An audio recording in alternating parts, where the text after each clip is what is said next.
आप भी कह रहे हैं कि झारखंड जो मूल भावना को लेकर बनाई गई थी, उसके नेता शिबू सोरेन, विनोद बिहारी महतो और ए.के. राय, ये तीनों को आप नेता मानते हैं? जी जी बिल्कुल मानते हैं। और आज उन्हीं की सरकार है, तो क्या आपको लगता है कि केवल सत्ता की चाशनी चाटने के लिए इन्होंने झारखंडियों के मूल भावना के साथ खिलवाड़ किया? एक कहावत है ना कि जो जंगल काटा जाता है, जिस लकड़ी से काटा जाता है, उसका जो हम लोग जिसे बैंत बोलते हैं, वो लकड़ी का ही होता है। तो ठीक उसी प्रकार आज झारखंड की दुर्गति के लिए जिनको हमने चुनकर भेजा, जिन पर हमने आस्था किया, विश्वास किया, हमने ईश्वर पर नहीं राजनेताओं पर आस्था किया कि मेरे झारखंड का उद्धार होगा, मेरे मूलवासी, मेरे आदिवासियों की पहचान बरकरार रहेगी, उन्होंने ही हमें छलने का काम किया। इसमें हम ठगे गए हैं। नया साल शायद पूरा भारत जश्न मना रहा होगा, उमंग में होगा, गीत गा रहा होगा, झूम रहा होगा, लेकिन सर हम लोग सरायकेला में छाती में गोली खा रहे थे। सर हमने 20,000 शहादत दिया था। पिछले दिनों का जो आपका बयान था कि जो बिहारी हैं,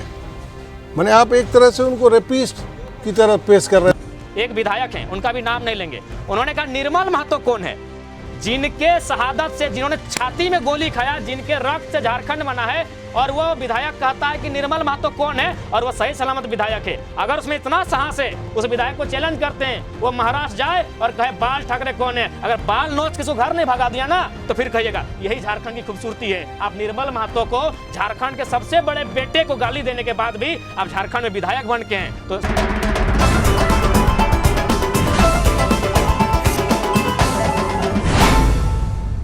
नमस्कार, आप देख रहे हैं 99 न्यूज़ और मैं हूं आपके साथ राकेश पाठक। आज हम आपको जिस शख्सियत से मिलाना चाहते हैं वो यूथ हैं, और जब ये मेरे पास आए तो इनके टी शर्ट पे भी लिखा है कि मैं इश्क भी लिखना चाहूं तो इनकलाब ही लिखता जाता है। तो इससे इनके तेवर का पता चलता है। और अभी जो पूरे झारखंड में सबसे ज़्यादा विवाद है भोजपुरी और मगही को लेकर, जिसको लेकर ये आंदोलनरत हैं। और धनबाद और बोकारो में 2 ज़िले हैं जिसमें स्थानीय नियुक्तियों में भोजपुरी और मगही को भी सरकार ने शामिल करने का संकल्प जारी किया है। तो ये इंटरव्यू शुरू करने से पहले हम एक दुष्यंत की कविता आपको सुनाते हैं कि इस नदी से ठंडी हवा आती तो है, नाव जर्जर ही सही पर लहरों से टकराती तो है। तो जयराम महतो से आपको मिलाते हैं। टाइगर जयराम महतो भी इनको लोग कहते हैं। जयराम जी, आपका 99 न्यूज़ में स्वागत है। धन्यवाद सर। पहला सवाल ये कि आज ही सारे मीडिया में एक खबर आई कि जो 13 अधिसूचित ज़िले हैं उसमें भी नया संकल्प जारी हुआ है। जो पहले व्यवस्था थी कि यहाँ पे 3rd और 4th ग्रेड के नौकरियों में स्थानीय को ही नियुक्ति मिलेगी, लेकिन सरकार ने कल ही ये जारी किया है कि अब ऐसा नहीं होगा। तो इसको लेकर आपकी विचार क्या है? सर देखिए, पहली बात तो वर्तमान जो सरकार है झारखंड मुक्ति मोर्चा की, ये बड़ी उम्मीद और वादों के साथ आई थी। युवाओं से वादा था, मूलवासियों से वादा था, आदिवासियों से वादा था कि हम एक ऐसी सरकार बनाएंगे जो झारखंड की जो मूल पहचान है, जल, ज़मीन, जंगल, इसकी भी रक्षा करेगी, और साथ ही साथ ऐसा प्रयास करेगी कि जो भी संसाधन है यहाँ के, उस पर अगर पहला अधिकार किसी का हो तो यहाँ के मूल लोगों का हो। और इन्हीं वादों के साथ झारखंड मुक्ति मोर्चा सरकार में आई थी। लेकिन पिछले 2 साल इनके बीत चुके हैं, लेकिन अभी तक इनका जो कार्यशैली रहा, कहीं ना कहीं केवल और केवल वो चुनावी मुद्दा ही था। धरातल पर कोई काम नहीं दिखा, बल्कि इन्होंने जो काम भी किया, यहाँ की जो मूल भावना है उसके खिलाफ ही किया है। इन्होंने कहा था हम जेपीएससी की बात, जेपीएससी फिर उन्होंने क्लियर किया। अब बारी आई जेएसएससी की, इसमें भी इन्होंने बात थी कि नहीं झारखंडियत की बात होगी, लेकिन जेएसएससी अभी गरमाया हुआ है क्योंकि धनबाद और बोकारो में भोजपुरी, मगही और कुछ जिलों में मैथिली और अंगिका को क्षेत्रीय भाषा का दर्जा दिया जा रहा है, जिसका झारखंड में गली गली, चौक चौराहे पुरजोर विरोध किया जा रहा है। ये है ना जयराम जी की धनबाद और बोकारो में जो लागू किया है लोग जिला स्तरीय नियुक्तियों में, उसमें आपके हिसाब से इसको क्यों नहीं शामिल करना चाहिए? सर इसलिए शामिल नहीं करना चाहिए क्योंकि झारखंड एक तो पिछड़ा क्षेत्र है।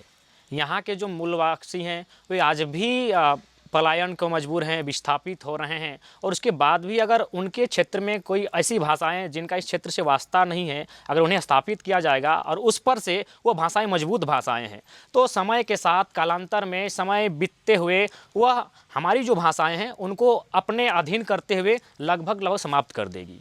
क्योंकि सर यूएन की एक रिपोर्ट कहती है कि आने वाले 50 सालों में झारखंड के 8 लैंग्वेज है जो स्वतः समाप्त हो जाएंगे, जिनमें मुंडारी, हो, कुड़ुक, बिरोहरी, असुरी, खोरठा और एक लैंग्वेज है।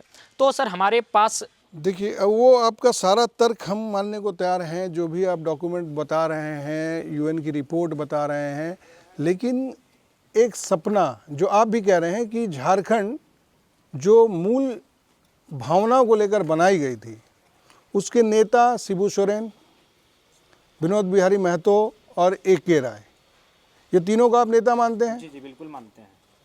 और आज उन्हीं की सरकार है, तो क्या आपको लगता है कि केवल सत्ता की चाशनी चाटने के लिए इन्होंने झारखंडियों के मूल भावना के साथ खिलवाड़ किया? बिल्कुल सर, एकदम निस्संदेह है कि केवल सत्ता में आने के लिए इन्होंने यहाँ के लोगों को केवल बरगलाने का काम किया है।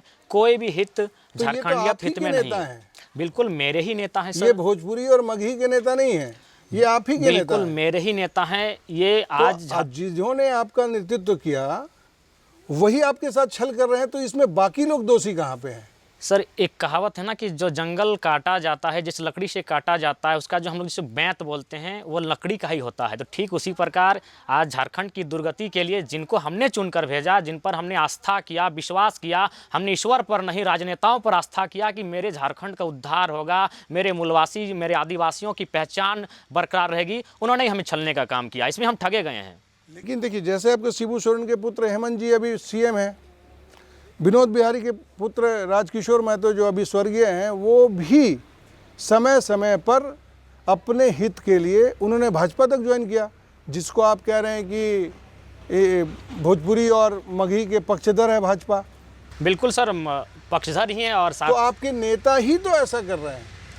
तो आने वाली जनरेशन, इसीलिए हम लोग ये तय कर रहे हैं कि अबरी लड़ाई पार्टी की नहीं माटी की होगी। और इसमें अगर हमारे भी कुछ लोग सामने आएंगे जो हमारे हित में बात नहीं करेंगे, जो माटी की बात नहीं करेंगे, उनका बहिष्कार किया जाएगा।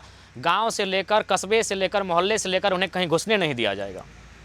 जैसे एक तो है कि वोट बैंक की राजनीति हो रही है, ठीक है, और उसमें एक सवाल ये है कि अभी सरकार में 2 मंत्री हैं। जगन्नाथ महतो ने चिट्ठी लिखा है सीएम को कि इसको नहीं रखा जाए क्योंकि गांव में आक्रोश है, लेकिन उसी सरकार में आप ही की पार्टी की, जिसको आप नेता मानते हैं, मिथिलेश ठाकुर, उन्होंने लिखा है कि इस पर विचार किया जाए। अगर सबसे पहली बात है मिथिलेश ठाकुर, उनसे मेरा उतना व्यक्तिगत मैं जानता नहीं हूं, लेकिन मुझे लगता है वे झारखंड आंदोलन को वे जानते नहीं होंगे। झारखंड आंदोलन में शायद वे योगदान उनका नहीं रहा होगा। रहा सवाल जगन्नाथ महतो जी का, वे झारखंड आंदोलनकारी भी हैं। तो इसलिए अगर इन दोनों मंत्रियों में अगर मुझे समर्थन करना पड़े बयान का, तो मैं जगन्नाथ महतो के बयान का समर्थन करूंगा, क्योंकि वे माटी खाटी राड़ माटी के बेटा हैं। और हमेशा, आज भले कुछ उनकी समस्या थी, कुछ दिन पहले वे काफ़ी बीमार थे, हो सके उनकी मानसिक स्थिति उतनी अच्छी ना हो पाने के कारण अभी ठीक से निर्णय नहीं ले पा रहे हैं, अथवा अभी स्वस्थ नहीं हो पाए हैं, लेकिन उनके मैं जाऊंगा। अगर उन्होंने कहा है कि ये भाषाएं नहीं चलेंगी और मिथिलेश ठाकुर कह रहे हैं चलेगी, इन पर विचार करना चाहे, तो मैं मिथिलेश ठाकुर जी के पक्ष पर नहीं जाऊंगा, क्योंकि शायद वे झारखंड माटी और झारखंड की लड़ाई से वाकिफ नहीं है। जगन्नाथ महतो वाकिफ हैं और वे समझते हैं। भले उन्होंने निर्णय दिया है, लेकिन वे समझ रहे हैं कि इससे झारखंडियों का अहित होगा। उसी सरकार के लोग अगर जो आपके पक्ष में बात करते हैं, तो आप उसको कहते हैं कि ये झारखंड आंदोलन का जानकार है, और मिथिलेश ठाकुर उसी पार्टी के हैं, तो आप उसको कहते हैं कि ये जानकार नहीं है। इसका क्या तर्क है? इसका तर्क यही है क्योंकि जगन्नाथ महतो वास्तव में आंदोलनकारी भी रहे हैं। मिथिलेश ठाकुर आंदोलनकारी नहीं है, क्योंकि मेरे पास हमने जितनी भी किताबें पढ़ी उनमें मिथिलेश ठाकुर जी का नाम तो कहीं इंगित नहीं है। बहुत सारी किताबें पढ़ी, शैलेंद्र महतो की झारखंड की समर गाथा पढ़ा, अनुज कुमार सिन्हा की संघर्ष, शोषण और शहादत पढ़ा, राजकिशोर बाबू की लेखनी को पढ़ा, इनमें कहीं उनका नाम जिक्र नहीं है। लेकिन अभी जिसका जिक्र आपने किया कि राजकिशोर बाबू का किया, तो राजकिशोर बाबू ने भी हमेशा पार्टी बदलने का काम किया। वो भी अपने निजी स्वार्थ और विधायक बनने के लिए पार्टी चेंज किया।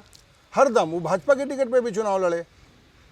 हो सकती है, क्योंकि तो आप जिसको नेता चुन के भेजते हैं, जिसको नेता मानते हैं, वही सत्ता की चाशनी के लिए आपको हमेशा आपका दुरुपयोग करता है। जी बिल्कुल, और आप उसके पीछे ही खड़े हमेशा दिखते हैं। अब बदलाव का टाइम आया है, यूथ जाग रही है और यूथ ने निर्णय लिया है कि अब हम नेताओं के पीछे खड़े नहीं होंगे, बल्कि अपने बीच से अगर समय पड़ा, ज़रूरत पड़ा तो हम लोग नेता बनाने का काम करेंगे। क्योंकि लड़ाई अब जब अस्मिता की है, लड़ाई जब मूल पहचान की है, और लड़ाई कहीं ना कहीं हमारी पहचान की इसलिए भी है क्योंकि हम धीरे धीरे सर सिमटते जा रहे हैं। हम कभी शहर में हुआ करते थे, झारखंडी पहचान के लोग थे, आज धीरे धीरे गांवों तक सिमट गए, तो कहीं ना कहीं हम लोग सिकुड़ते जा रहे हैं, हम लोग सिमटते जा रहे हैं। तो अगर हमें झारखंड चूँकि झारखंडी के लिए बना है, तो उसके लिए यूथ की भीड़ से जो आज नेताओं के पीछे खड़े होते हैं, अब वे समझने लगे हैं, अब वे नेतृत्व करने के लिए तैयार होने लगे हैं, और निस्संदेह आने वाले दिनों में नेतृत्व करने के लिए यूथ आगे आएंगे। जैसे एक सवाल और मेरे दिमाग में था कि कुछ दिन पहले आप लोगों ने जो प्रदर्शन किया था, उस दिन भी आप लोगों ने एक किताब का हवाला दिया और कहा कि 200 महिलाओं का रेप हो गया, कई लोग शहीद हो गए, हमको भीख में नहीं मिला झारखंड, बिल्कुल और बिहारियों का कोई योगदान नहीं। सर, जिनका योगदान है उनको आज भी पूजा जाता है। सदानंद झा गोमा में उनकी प्रतिमा है, उनको हम लोग आज भी जाते हैं, पूजते हैं, उन्हें महापुरुष मानते हैं, क्योंकि वे झारखंड में आए तो झारखंडी बन गए। उस किताब की जहाँ तक बात कही, बिल्कुल सर, एक एक पन्ने में रक्त सिमटा हुआ है, एक एक पन्ने में झारखंड का इतिहास झलकता है, और ऐसे बहुत सारे किताबें हैं जिनमें हमें अपने पूर्वजों के बलिदान को देखने को मिलता है, उन्हें पढ़ते हैं, उन्हें समझते हैं, और निस्संदेह सर भीख में नहीं मिला है। उदाहरण के लिए सर मैं कोट करना चाहूँगा, 1 जनवरी 1948 आज़ाद भारत का पहला नया साल, 1 जनवरी को हम लोग जश्न मनाते हैं। आज़ाद भारत का वो पहला नया साल था जब शायद पूरा भारत जश्न मना रहा होगा। जश्न 2, एक तो आज़ादी का और ये पहला नया साल, शायद पूरा भारत जश्न मना रहा होगा, उमंग में होगा, गीत गा रहा होगा, झूम रहा होगा। लेकिन सर हम लोग सरायकेला में छाती में गोली खा रहे थे सर। हमने 20,000 शहादत दिया था केवल और केवल झारखंडी अस्मिता के लिए, केवल और केवल भाषा के लिए। आप अगर गूगल है आपके पास तो आप गूगल कीजिए कि सरायकेला हत्याकांड, सरायकेला गोलीकांड का कारण क्या था, गूगल उत्तर देगा, भाषा ही कारण था। तो आज फिर वही संकट सामने आया है, एक भाषा दूसरे भाषा से टकराएगी सर, और आने वाला दिन भविष्य में संघर्ष होगा, और हम चाहते हैं संघर्ष ना हो, क्योंकि उस भाषा का अपना क्षेत्र है सर। और सबसे बड़ी बात, जो भोजपुरी और मगही, चूंकि ये मूलतः तो बिहार की भाषा है, उस भाषा को बिहार में राज्य भाषा का दर्जा नहीं है सर, तो उसको झारखंड में थोपने का प्रयास क्यों किया जा रहा है? तो आपकी सरकार है तो हम सरकार से ही लड़ रहे हैं। बिल्कुल आपने नेता चुना, बिल्कुल हमने चुना है, तो इसलिए सरकार से ही हम लोग लड़ रहे हैं। ना हमारी लड़ाई किसी मगही भाई से है, ना किसी भोजपुरी भाई से है, हमारी लड़ाई सरकार से है। पिछले दिनों का जो आपका बयान था कि जो बिहारी हैं, माने आप एक तरह से उनको रेपिस्ट की तरह पेश कर रहे थे। नहीं सर, मैंने 200 लोगों का रेप हुआ और इतने लोगों की हत्या हमने हुई। कहा कि आंदोलन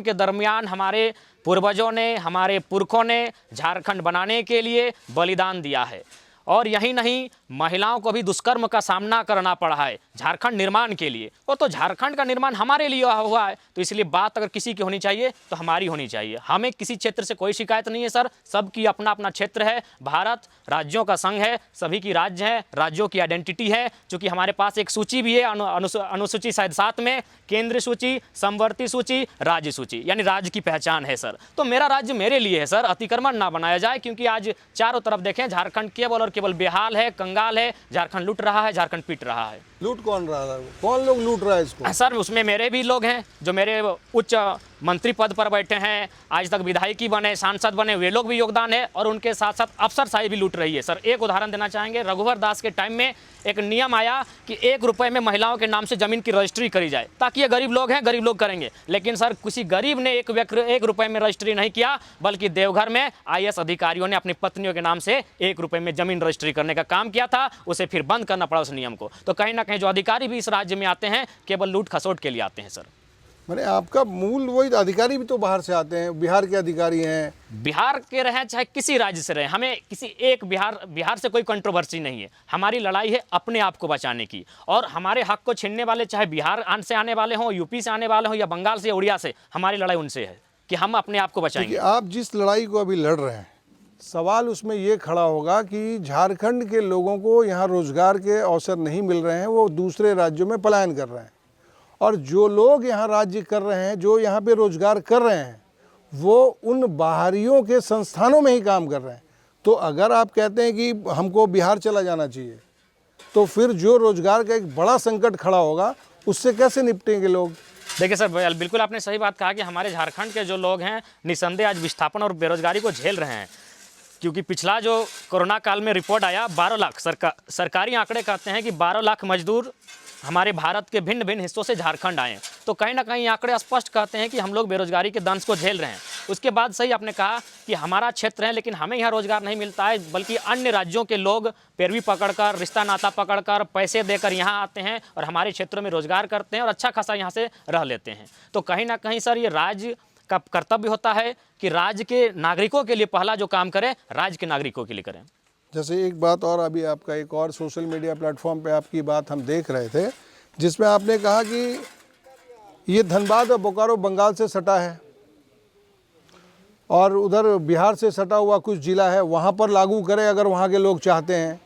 तो जो लोग यहाँ पे बिहार माने धनबाद और बोकारो में हैं, जो लोकल हैं, जो बंगला भाषी हैं, जो बंगला बोलते हैं, यहाँ चूँकि बोलचाल की भाषा में बंगला बंगाल सटा हुआ बंगला बोलते हैं, तो क्या लगता है कि आपको फिर से राज्य का बंटवारा होना चाहिए और इस ढंग से परिसीमन होना चाहिए कि झारखंड इस ढंग से बने कि इसमें कुछ रहे ही नहीं, बाहर के लोग रहे ही नहीं? आपके विचार से, जो आपकी बातें लगातार सोशल मीडिया पे आ रही हैं, उस हिसाब से हम बात कर रहे हैं।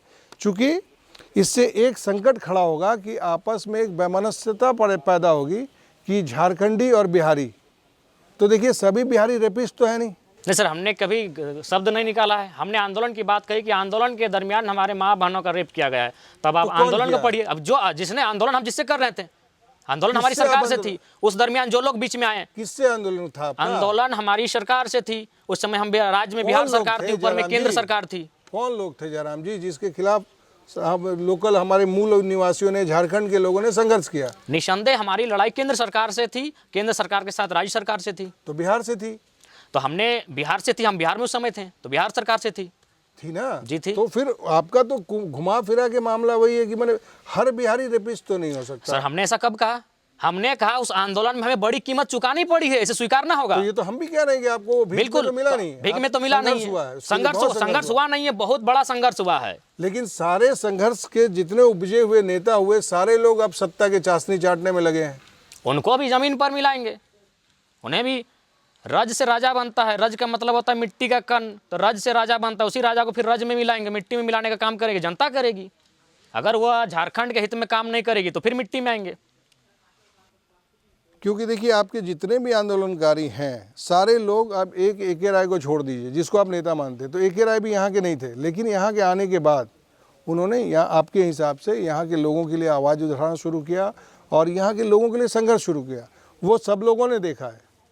लेकिन सवाल ये है कि हम बात करें कि नौकरी मिलनी चाहिए, योग्य को मिलनी चाहिए, योग्य को मिलनी चाहिए। मान लीजिए कि एक बिहारी यहाँ 70 साल से है, तो उसके पिताजी यहाँ रहे, उसके बेटे का जन्म यहाँ हुआ, उसके बेटे का यहाँ जन्म हुआ, तो क्या उसको नहीं मिलना चाहिए नौकरी झारखंड में? सर राज्य सरकार भी हमारी कहती है 75-25 में आए। तो फिर अभी तो सरकार ने इस माने मगही और भोजपुरी का जो विवाद चल ही रहा था कि कल फिर संकल्प जारी हो गया कि इन राज्यों में जो स्थानीय को नौकरी मिलना था, इसका कोई बैरियर खत्म। इससे राज्य सरकार का सीधा संदेश है कि झारखंड अतिक्रमण होगा।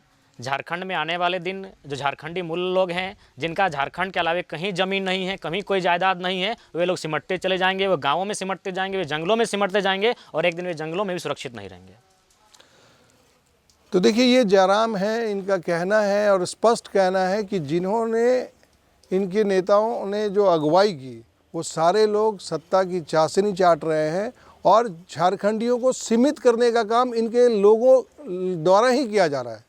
लेकिन इनके जो तेवर है, इनका जो एटीट्यूड है, ये जिस ढंग से समाज को लेके चलना चाहते हैं, जिस ढंग से युवाओं के लेके चलना चाहते हैं, उसमें आपको एक सोहन लाल द्विवेदी की एक कविता है कि लहरों के डर से नौका पार नहीं होती और कोशिश करने वालों की कभी हार नहीं होती। तो हम उम्मीद करेंगे कि जयराम संघर्ष करें, आगे बढ़ें और एक उचित प्लेटफॉर्म पे बिना बेमानस फैलाए एक अच्छा माहौल दें और यहाँ के यूथ को एक बढ़ने का मौका मिलना चाहिए।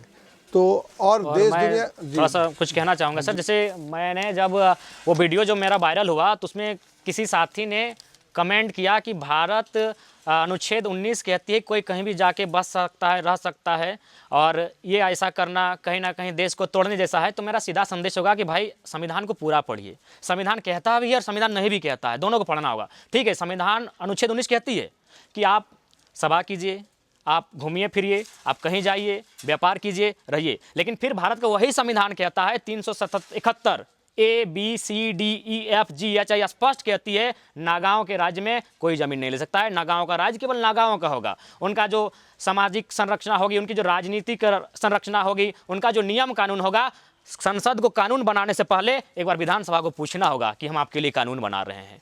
वही मणिपुर के लिए मणियों के लिए अधिकार है, मिजो में मिजो के लिए अधिकार है, अरुणाचल प्रदेश में आप जमीन नहीं ले सकते हैं, वही संविधान। तो इसलिए उनको पहले संविधान का पूरा स्टडी करना होगा कि संविधान क्या कहता है। अब मेरी बात झारखंड की CNT पर बात करेंगे थोड़ा सा।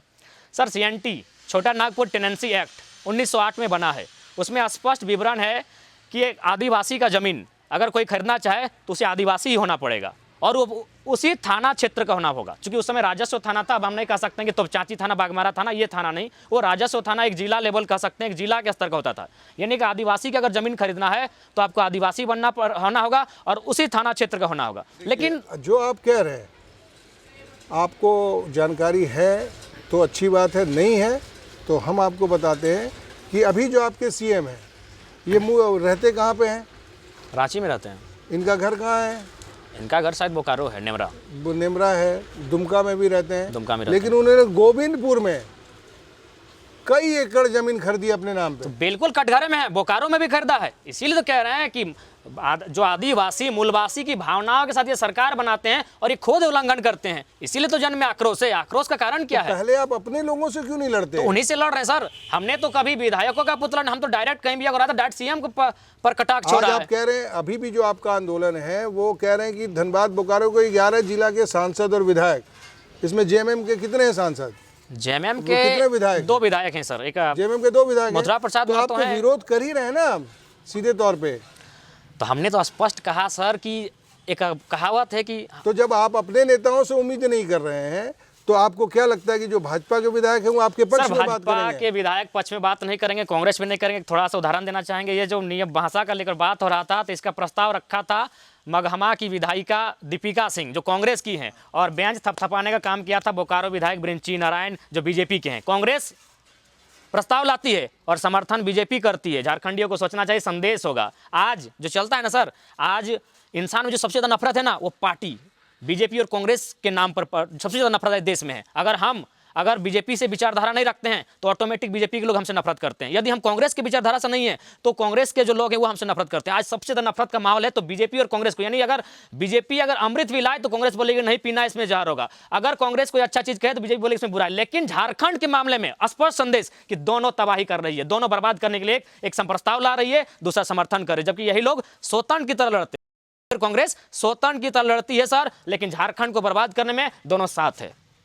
मेरा सीधा संदेश होगा जनता को, आज माटी की लड़ाई है। ये दोनों BJP को, JMM तो कटघरे में है ही, ये BJP कांग्रेस जो हमको बरगला के रखती है ना, जो स्वतंत्र की तरह लड़ती है, तू में करती है, ये दोनों साथ है झारखंड को बर्बाद करने के लिए। क्योंकि कांग्रेस विधायिका बोलती है हम प्रस्ताव लाए हैं और समर्थन भारतीय जनता पार्टी के विधायक बृंची नारायण करते हैं। तो मेरे राज्यवासियों, अगर आंखें हैं खुली तो खोलो, कान खुले हैं तो खोलो और समझ लो ये लड़ाई कैसी है। ये लड़ाई माटी की है, ये लड़ाई अस्मिता की है। हम किसी के राज्य से हमारे लोग, सर एक घटना था, उमेश नाम करे कोई रांची का व्यक्ति था, वो भी किसी राज्य में गया था। हम राज्य का नाम नहीं लेंगे क्योंकि हमको किसी राज्य से नफरत नहीं फैलाना है। उसे चड्डी में दौड़ा कर वापस झारखंड भेजा गया था पीट के कि जाओ अपना राज्य में काम करना है। अरे हम तो ऐसा कहाँ किए। और एक बात, एक विधायक हैं, उनका भी नाम नहीं लेंगे, उन्होंने कहा निर्मल महतो कौन है?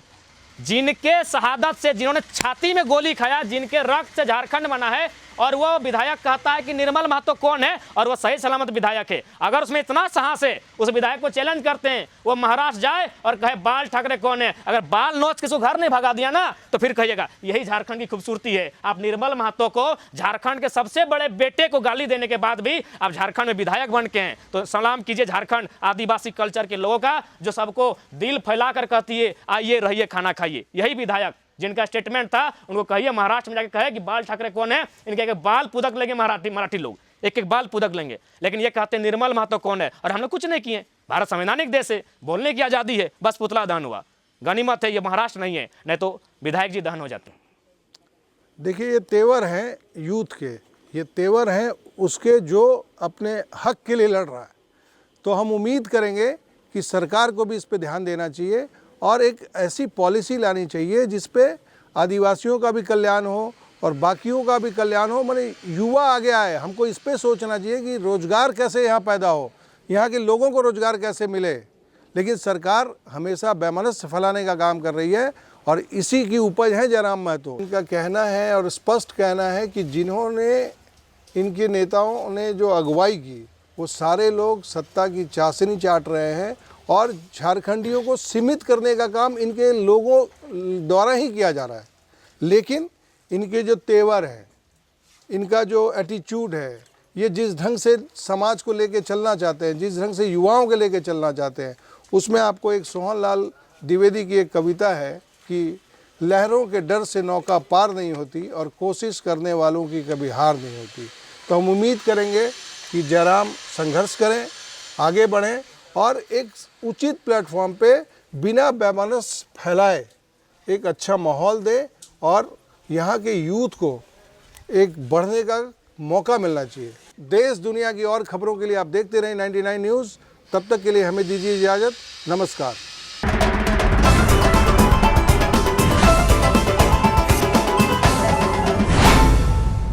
जो आप भी कह रहे हैं कि झारखंड जो मूल भावना को लेकर बनाई गई थी, उसके नेता शिबू सोरेन, विनोद बिहारी महतो और ए.के. राय, ये तीनों को आप नेता मानते हैं? जी जी बिल्कुल मानते हैं। और आज उन्हीं की सरकार है। तो क्या आपको लगता है कि केवल सत्ता की चाशनी चाटने के लिए इन्होंने झारखंडियों के मूल भावना के साथ खिलवाड़ किया? एक कहावत है ना कि जो जंगल काटा जाता है, जिस लकड़ी से काटा जाता है, उसका जो हम लोग जिसे बैंत बोलते हैं वो लकड़ी का ही होता है। तो ठीक उसी प्रकार आज झारखंड की दुर्गति के लिए जिनको हमने चुनकर भेजा, जिन पर हमने आस्था किया, विश्वास किया, हमने ईश्वर पर नहीं राजनेताओं पर आस्था किया कि मेरे झारखंड का उद्धार होगा, मेरे मूलवासी, मेरे आदिवासियों की पहचान बरकरार रहेगी, उन्होंने ही हमें छलने का काम किया। इसमें हम ठगे गए हैं। नया साल शायद पूरा भारत जश्न मना रहा होगा, उमंग में होगा, गीत गा रहा होगा, झूम रहा होगा, लेकिन सर हम लोग सरायकेला में छाती में गोली खा रहे थे। सर हमने 20,000 शहादत दिया था। पिछले दिनों का जो आपका बयान था कि जो बिहारी हैं, माने आप एक तरह से उनको रेपिस्ट की तरह पेश कर रहे हैं। एक विधायक हैं, उनका भी नाम नहीं लेंगे, उन्होंने कहा निर्मल महतो कौन है? जिनके शहादत से, जिन्होंने छाती में गोली खाया, जिनके रक्त से झारखंड बना है, और वो विधायक कहता है कि निर्मल महतो कौन है और वो सही सलामत विधायक है। अगर उसमें इतना साहस है, उस विधायक को चैलेंज करते हैं, वो महाराष्ट्र जाए और कहे बाल ठाकरे कौन है। अगर बाल नोच के घर नहीं भगा दिया ना तो फिर कहिएगा यही झारखंड की खूबसूरती है। आप निर्मल महतो को, झारखंड के सबसे बड़े बेटे को गाली देने के बाद भी आप झारखंड में विधायक बन के हैं तो